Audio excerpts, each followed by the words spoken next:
Hello Marvel Heroes fans, my name is Wilfred Wong and welcome to my channel where you see videos and guides on this free-to-play game called Marvel Heroes. Today let's talk about Magik, and if you like this sort of guides, at the description of this video there's a link back to my website. There's a whole list of videos for you to watch.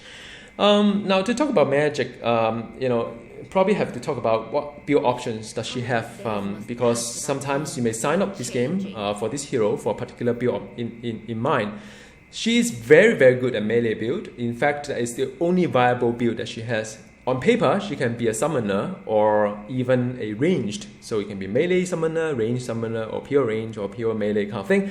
But in reality, the gap between these are so huge that it doesn't really matter. Melee is really the only one that you can use. So if you are envisaging her as a queen of limbo, have a whole army of demons following up with you, it probably doesn't work that way for you. All right. So now, why is so? I think let's start with the obvious first, because some of her power, range power, is being buffed by summon and ally damage. It is a design that is not unlike, say, Iceman that work really well, like the work of art that work really well, and some of the other heroes as well that use summon ally damage to buff the hero damage, and it has demonstrated it works. But for Magik, it doesn't, because the buff is just so tiny.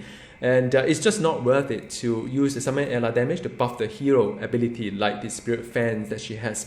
And or even the melee, there's another power that become a little bit more powerful if there are demons around her. Doesn't really work that way.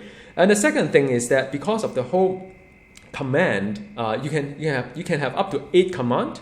These are the points that you can allocate in real time to either summon 8 demons or summon 1 big demon and 3 small demons, or even say use a toggle and summon other stuff as well. So now, because the resource is being constrained by this 8 command, if you so decided to use a toggle, which if you use a melee, you will use a toggle anyway, you lose 3 summon kind of like possibility. And then on top of that, because what you are really in mind that you should really pay attention is to convert command points into DPS. And the problem is that with that said, it means that you only need one type of demon, maybe the melee lesser demon, and to multiply that by 8, if so you wish to, it become like really good damage.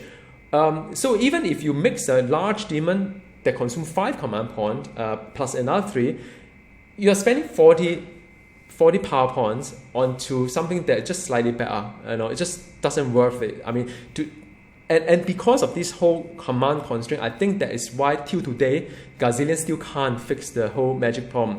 But I mean, the range build does have its own utility as well, and I will share another video with you possibly on how to make range work in a reasonable way to enjoy the game. But if you want to count on DPS, most likely you have got to do that one single build only, which is a melee build. And and another thing is also about she has some power, both the melee and range. There are some charges that go around her. 5 charges, you deal more damage. Again, it's a DPS loss. If you wait for the 5 kind of charge to do something, you may as well do 1 charge and just use it kind of thing. So it becomes the whole design is to me is very flawed, very broken. But it is not just as simple as buffing certain power, because even so, the whole constraint on the command will put a really the whole summoner build doesn't really work, even if you buff certain number. So I think Magik, if you want to take it endgame, is very likely just a melee build. All right. So now another thing, of course, is about what about the summon ally damage gear? Will it work? Now I have 2 sets of gear. I have Trident, which is the legendary as well, versus the Warlock Eyes. Even if I am to use a summoner build with Warlock Eyes and the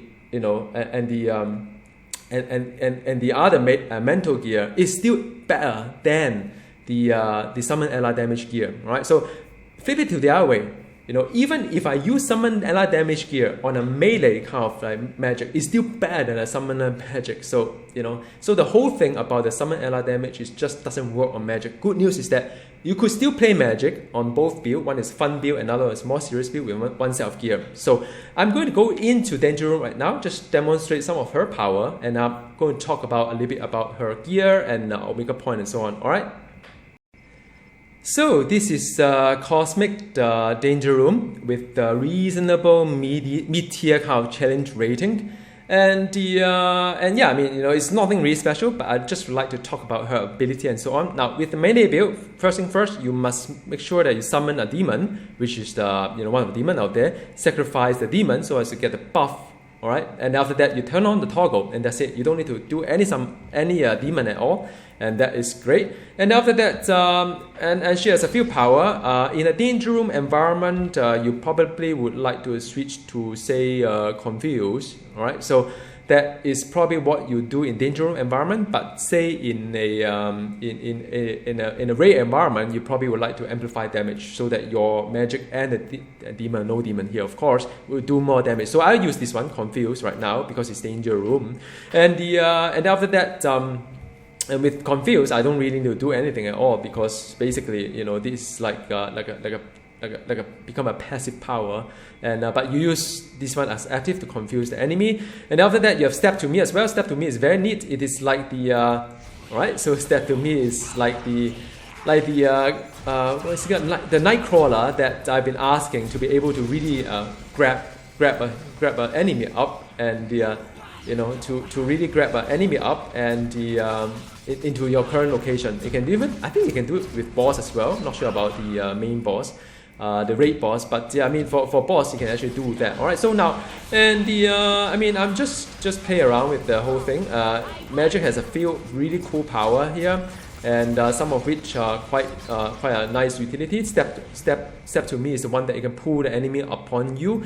Then you have this something called the Sorcerer's Eruption, which is basically just like, you know, immobile and also, you know, have an area damage. And then you have 7 leech step that are just invulnerable during that period of time. This is the power that has been copy and paste in every other single hero that you have seen. Magik has it, Iron Fist has it, Deadpool has it, Black Cat has it. Do you see a pattern there? Yes, right? So that is something that hang on, I need to do something. Let me just focus here a little bit. And I mean, it's very nice. Magik on this sort of environment, a danger room environment, is always very, very nice.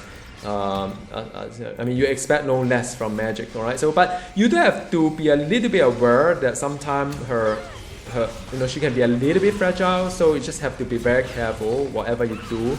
And let me just leave something up here. It's barrier.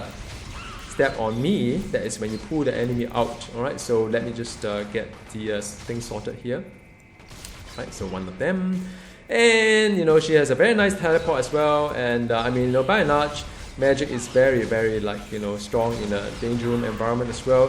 But I mean, there are some affixes that could be quite hard for Magik as well. Just be careful. I mean, for melee Magik, because there's no demon out there to taking some of the damage she may take. So yeah, so that's probably the only drawback without any demon with you in this sort of environment. I'll probably do another video on the range build. That in this sort of like dangerous environment, the range build is excellent. That's one thing. But I mean, for the melee, it also has its own excitement as well, and you just have to make sure that step onto me, get out from all these things, right? So make sure, because danger room has a lot of affixes and can confuse as well. You just keep confusing, and and they'll just entertain themselves. All the mobs are just like yeah, and you wonder why. Oh, this is like what, like a boss, like a mini boss. I think the one that takes a while. Right, just bear with me. And I mean, you can see that her rotation is very, very straightforward. Let me just throw some of this high-powered barrel, and that helped me to take down the mob a little bit faster. All right. So I mean, she does have a lot of like very good utility, and it's just at the end of the day, it's just very much like running the rotation. The couple of them. All right. So let me just grab all these things. And then let me just jump to the... Whoa, there's a whole bunch of stuff here. Not to worry, it's Magik, and she can confuse. And confusion is a very powerful tool. Alright, there's really a lot of stuff here, by the way. And if not for the confuse, it could be quite challenging. If there are some affixes, like they are immune to crowd control, I'm pretty sure that would be quite challenging for Magik, because her damage reduction as a melee is only 43%. That's really low. All right, so there are ways, of course, to so I get by that, and I can sort of like, ooh, wow, hang on, this is like what is a boss? Is it like what in the world is this thing here? All right, so eliminate. Okay, this is the carrier. Ebola. No, get him out. Right, just have to be careful because the environment is so hard. But the cool thing is there's step to me, so I can sort of like use that to my advantage. Get out, grab the thing in, and maybe even like whoa, let me just like maybe use the use confuse to my advantage, right? So I can grab all these guys here and confuse, and maybe the guy will just kill the boss for me. Yeah, fun time. It reminds me of Scarlet Witch, though. By the way, I mean, you know. The fact that you can just chain confuse mobs and what is it, you know, because they nerfed the Scarlet Witch a long time ago. You cannot really do a chain confuse, but apparently it seems Magik you can do so. So you know, interesting. Oh, but of course Scarlet Witch, the one is pretty powerful because you can confuse the boss. I don't think this one you can. All right, just a little bit more. The carrier will be down. Alright, and yeah, let's talk a little bit more about Magik as well. And another good thing about Magik, of course, is that let me just grab the loot. Another great thing about Magik is that she can have everything on the toolbar. You don't need to worry too much about, you know, hotbar dancing. Even the crowd control breaker is on the hotbar. So I mean, you know, with that said, that is really, you know, what I like about Magik. And the and I mean, I know a lot of you heard that I don't really like the, you know, the melee build, which I still, you know, prefer that to be a little bit more like summoner build. I mean, you know, I like summoner a lot. I actually put in a lot of very good gear for Magik, but unfortunately, hey, let me just get out. It gets stunned, by the way. Unfortunately, the summoner doesn't work, so even though with all my sort of hard-earned like a gear and so on, it won't work that way for Magik. So, okay, confuse. Alright, just get them off the way. Alright, just a lot of like demon here, wonderful. It's like non-stop, you know, if it has a wealthy kind of stat, they'll be really wonderful, I think. Alright, let me just throw all these things and confuse. Wow, imagine if there was no confuse, yeah? There's so many of them. Amazing. And I got stunned all the time here. Left, right, and center. There's so many of them. Just not quite sure which one is which anymore. Let me just group them up. Let me group it through here. Yeah, you can move the mobs around. That's really neat and nice. Alright, so this is the one. I need to make sure that you know, I get it all sorted, and I want to use the barrier, just that I can't probably click onto it. Yeah, I can freeze them all, so that is wonderful. Come on, man, just a bit more. Right, great, defeated, and now I probably have to do the rest and to make sure that I get a counter. So I mean, the danger room was also quite fun these days, and I think some of them is still a little bit hard. But I think by and large it's still quite nice. And okay, 2 of them is down, 1 more to go. Right? Just mashing cooldown, man. That's why I say it plays exactly like many other heroes, like even Deadpool right now here, because it's just like a whole set of cooldown, 1 spender and a couple of cooldown, and that's it. Just keep mashing cooldown. Alright. Welcome back to the training room, and let's talk about this very muscular Magik, the build right now, her build. Alright, so now when it comes to the build, assuming that you probably have 168 points, which is the maximum number of points, assuming that you've done all the story 1 to 9, you will get 162 points, 3 points from Limbo, 165, 3 extra points from story 10, which is the 168. Alright, so with 168 points, you can put into a lot of places here. Right. So let's start with the Soul Sword, and the spend that I would like to recommend to you is Rending Swings, because it get buffed if you get armor on, and I usually turn this armor on anyway. The Master of the Soul Sword itself has a very nice passive, damage, crit, and so on, but more importantly, if you toggle this one on, you can melee power buff, and also 7 lead steps. deal extra 100% damage, but the cooldown is lengthened. Now what it really translates is that without this toggle, this is a 4-second cooldown, but there's an animation penalty, right? So because it takes a while to hit 8 times, and of course more profitable way of it is to double the damage but lengthen the cooldown by half, double, and then so it half the whole animation penalty. So that is in a sense what it does. So you must have this one on. That will consume you 3 points in terms of the command that you have here. All right, and after that, assuming that you have 1 point in the Eternal Servitude, which by itself is really pretty worthless. Even for summoner build, it doesn't really do anything much for this one. I tried it before because as for a ranged summoner, it doesn't make any sense. And but if you have 1 point here, what it really means is that this one becomes a cooldown and has deal more damage as well. So this complement with this one, which just need 1 point here, and this will make it like a more powerful, become a cooldown layer on top rather than just a standard power that you spam. All right, so now that is about it really. The step to me is nice because, like I demonstrated to you, you are able to bring that onto the mobs onto you because you have the dark pack. All right, so now what is dark pack? Dark pack is the one that you sacrifice. Any demon, you got dark pack. So you can sacrifice either Feast of the Nastich or Limbo Splitter or whatnot. But what it really means is that if you sacrifice the Nastir, and which is this demon here, you actually buff this step to me. So everything is guided, very simple. You don't need much imagination.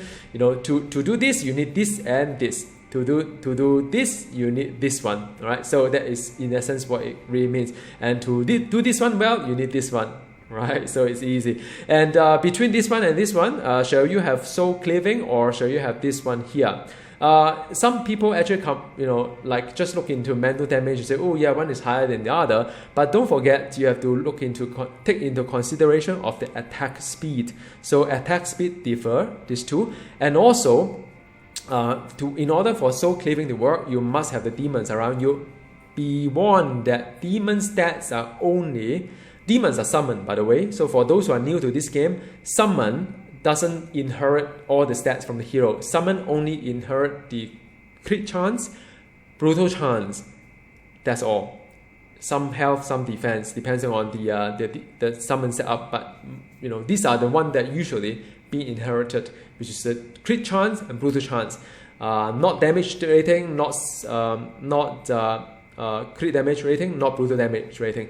And then the only thing that go into summon and not the hero is the summon ally damage. So what it really means is that rather than having all this extra damage per summon demon out there, which not going to benefit from any of your mental kind of buff. So why is it for? What is it for? And I've tried that, by the way. Both of them, and this one worked better for me. So I recommend this one for you. And just forget about the whole demon thing. It just doesn't work out in this build. All right. So this is very beautiful. Don't need to spend any other point and any other demon because it will be a waste. All right. The demon actually does very, very little to them. I mean, doesn't really do much.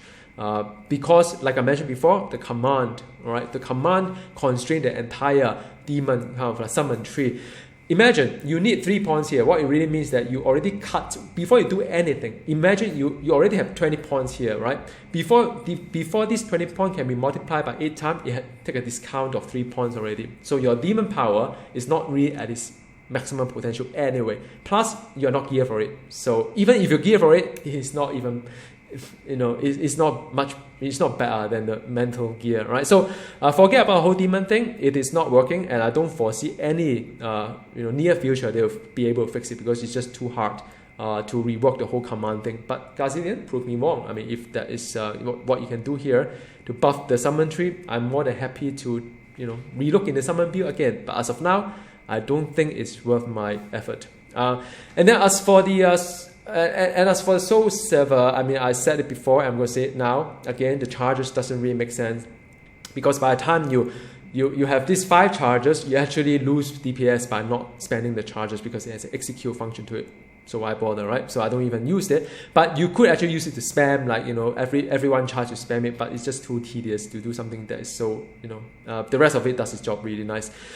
So this side of it, you just need 1 point here, 1 point there to make sure you get buff all this side. On this side though, I mean, you know, specialization, you could, if you're in raid environment, choose this one here, amplify damage. It buff both your magic as well as demon, and you can use it. But in a danger room or patrol environment, just use confuse. It does really well because the mobs actually sort of like do 100,000% more damage to each other. So, you know, usually what I'll do is that I'll use step to me to bring the demon that you've seen onto the boss, and then I confuse everybody so that, I don't know, some of them may hit the boss, I don't know, help me to clear something. So it's very, very nasty, but I like it. So use confuse. As for Spirit Fans, for melee build is useless. It's just 1 point is inherited. I'd like to have this one, and the just for the passive, you don't really worry about the toggle. You don't need to toggle this one on. I would say just leave it as it is. You need this one. You need this toggle to buff your melee tree. All right. So I have 1 bone wall as well, just for fun. In the event whereby I need a bone wall, I can use a bone wall. It's in my F3, I think. Yep, in my F3 I got bone wall if I need that. Should have used that just now for danger room, some of this environment. Then one on crowd control breaker, and the other worldly nova, which is the signature. So that is all really from a build perspective. And the I hope you enjoy this build really. I mean, I really think that it's a very simple design, but it works. Not the best that I can, you know, enjoy, but it works. All right. So now then I move on the Omega system and so on. As for the Omega system, it is really quite a personal choice, but I've got another formula to it whereby, you know, I wouldn't want to overpay certain nodes because the cost of escalation could be quite high. So for those who are without much in-depth mathematics behind it, you know, some nodes are quite expensive as you move more points to it. So, but Spin Tech is one of those that you feel free to invest everything that you have there. A bit of health regen, just these days, that's how I roll these days. Bit more crit as well. It's great because even if I switch to summoner build, which I do at times for the range build, it does benefit, you know, because there's a summon ally damage there. Although I say it's not really that great. And then a few points along the way. These are all like, you know, I try to min and max certain things. Try not to over invest on some points because it costs a lot. But the more important thing is to get to plus 10 energy, because that would make your melee mental power more, you know, cost less power, cost less spirit to use, as well as make them more powerful. All right. So now, and then moving on to the rest of it, you really don't need a lot of things. You know, just 10 on plus fighting, and then some on the Sabertooth. All right. So that's really all. I mean, Omega system is about closing gaps. So if you may have some other thing, like, you know, if you feel that your measure is a little bit fragile, do something about it. Yes, you can as well. And as for the, you know, hero synergy is really putting something on the crit and mental as well, and so on. So I mean, you know, that is really about it as well. And Iron Fist has some mental damage as well. So if you do have it, Iron Fist, and, you know, use it, that will help as well. So instead of Jean, you probably would like to pick Iron Fist because it have some health regen as well. You know, it is time for me to level up Iron Fist, I know. All right, and the rest of it is really buffing about the mental damage. Really, everything is just mental damage and some brutal +1 fighting and so on. All right, so that is all from the Omega point and the hero perspective. I'm going to go into the gear itself. Okay, onto the gear. There are many options out there. You probably realize that for mental hero, there are some artifacts that you could actually use, and it's quite interesting. Things like the headband as well as the essence of dread. So if you have those lying around in your stash and say, well, who do I give it to? Magik is probably the one. And this artifact, by the way, worked really nice for the summoner range build as well, because, you know, like I said before, with this artifact, it's actually do better than the summon ally damage artifact. And the I mean, I have this one lying around, and I thought I'd give one of the best to Magik. Unfortunately, the summoner build doesn't work, but I still benefit from the health as well as the +7 intelligence. And should I be switching to another kind of like you know, build, I could still use this sort of buffing the demons. And then I have one of these guys as well, but you could use Nano Poison, but there are many other things you could use as well. Germ of the Curse is one, Taskmaster if you so wish to, it's quite nice as well, especially those with the melee kind of like, so if you do melee and range, you can have a Taskmaster to buff both sides, so nothing wrong with that. And because I'm not using Gungnir, I'm using a Warlock size. This is my first level, grade 80 legendary. I got it from the legendary scroll free of charge, and thank you Gazillion.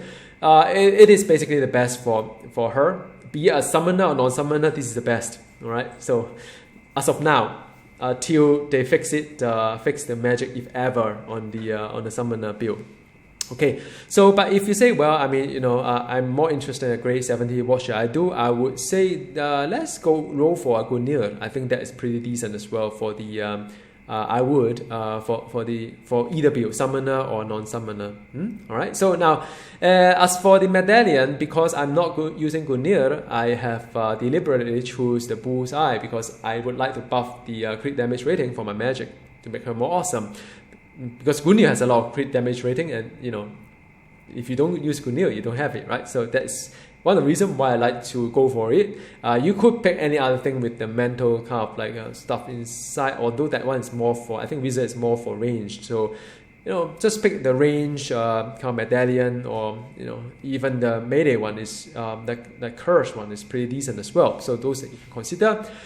Crit damage rating relax is fine. Work for both range and melee if so you wish. But I mean, of course, you know, this is wonderful. Another option is the one that live on hit if so you wish to. I think for melee magic though, you still probably need some kind of like an insurance. I would say my experience is a little bit like, I don't want to lie and I don't want to like, you know, just oversell the whole thing. She can be a little bit fragile depending on the situation itself. Some of the danger room affixes could be a little bit harsh on her as well. Now, why is it so? I'll get to that a little bit later. And then ring wise, I mean, pick something that is nice. I mean, this is not great. I think pick one of the ICP ring. If there's a mental one, just give it to her. I wasn't sure whether I should like, you know, wait for them to fix the summoner or not, so I don't really invest a lot of gear in terms of the, you know, melee gear. But yeah, I mean, you know, if you like your magic and you're very fixated on the whole melee build, use a better ring. All right, so now in terms of unique wise, I wouldn't have too much complaint on that. I still need to farm some better one, as you can see. But I mean, her one looks alright.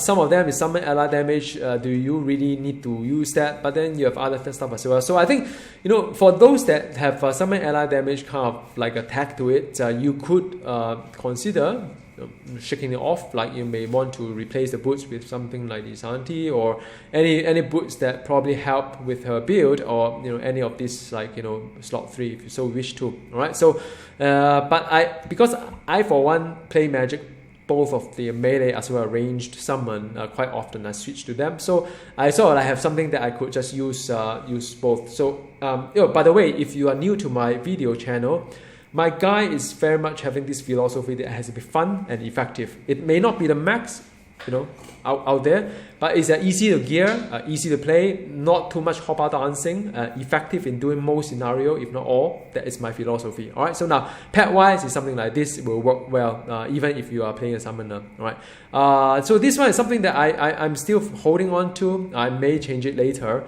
but I mean, I could actually use a much better one. But if you are planning to play a summoner, this is one of the better one, because crit and brutal, as I said before, go into a pet. The rest of the stat doesn't. All right. So now, the last bit is really about the. I mean, if you are fixated on the damage output, then crit damage rating. But give you something quite interesting to think about. You don't need to sort of decide right now, but something to ponder upon.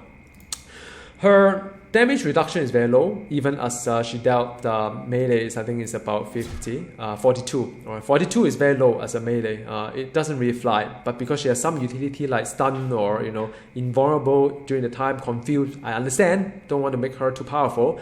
But you may run into a situation whereby you feel her a little bit fragile. Now, if you do, there are many ways. There one way to get it sorted. She has 0 dodge rating, meaning that because dodge rating, deflect rating and defense rating all has diminishing return. A lot of guys out there say, you know, stat on one, stat on this one. You know, what I'm saying is just very simple. You want the biggest like return for your investment. if you are going to roll a dodge rating costume, you have the huge investment back because you are starting with 0. Whatever you put in have no diminishing return to start with. So you have a very positive impact to your Magik. Her dodge rating will go up quite nicely. That will also affect the damage reduction itself. So it will push a little bit closer to 50. May not be there yet. So something to think about if you want to sort of like build a more robust kind of Magik. All right. So now in terms of the rotation, I'm not going to go into that because it is just mashing all the cooldown you have here. 8 seconds, 4 seconds, and 8 seconds, and 28 seconds. Just whenever this off cooldown, you just use it. There's no imagination out there. You don't need to worry about it. Just make sure your buff is on. All right. So now, I think that is all. I don't want to overstretch this video. Some of you think that my video could be a bit long, which is quite true sometimes. And but I think in closing, as a huge Magik fan, although on one end I'm hugely disappointed the fact that a Queen of Limbo will have no entourage of demon around her and she has solo. But on the other hand, I mean, her melee build is effective with a nice kind of teleport as well. So, and her signature as well as ultimate isn't that bad as well. I like the kind of like whole visual effect, the voice acting, the costume. So, net she is like a huge disappointment on one end, but also a very good on the other hand. And well, X-Men is always a rarity these days. You probably won't see any other X-Men this year. Finger crossed for Beast. But if you don't, then she's probably one of the last one out there till the next time they announce a hero in 2017. That is X-Men. All right. So with that said, I hope you enjoyed this video, and do check out my other video at the description below. There's a link back to my website. It has a whole list of guide for the videos on the heroes as well. All right. See you next time. Goodbye.